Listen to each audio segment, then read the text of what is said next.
Hello, hello, hello mga Memoria! Happy New Year sa ating lahat!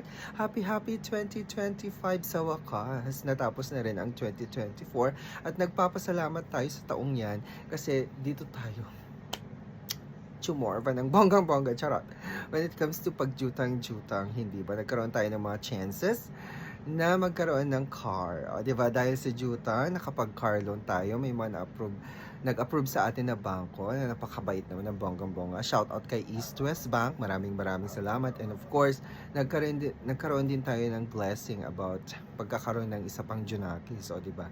Alam ko sa inyong mga buhay-buhay, maraming nagtataka, bakit si Tim Marcos may mga ganyang pahanas sa buhay? Huwag kayong mag-alala, tita. Ngayong 2025, on a positive note, magkakaroon ka ng bagong bahay. Magkakaroon ka ng bagong credit card. Magkakaroon ka ng sasakyan na sarili mo. At magkakaroon ka ng boylet. Charot! Oh, mananalo ka ng loto, di ba?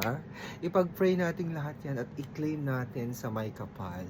At naway maging good health tayong lahat ngayong 2025. Alagaan natin ang ating masarili, ang ating mental health. Huwag tayong magpapachorva sa mga jaras-jarasmet ng mga ola. At tigil-tigilan na natin ang mga illegal na ola. Okay? Para jumangat-jangat tayo sa buhay na itacho. More money to come sa inyong lahat, mga memorya. Ipagpapatuloy ko yung pagdadasal ko na yan para sa inyong lahat.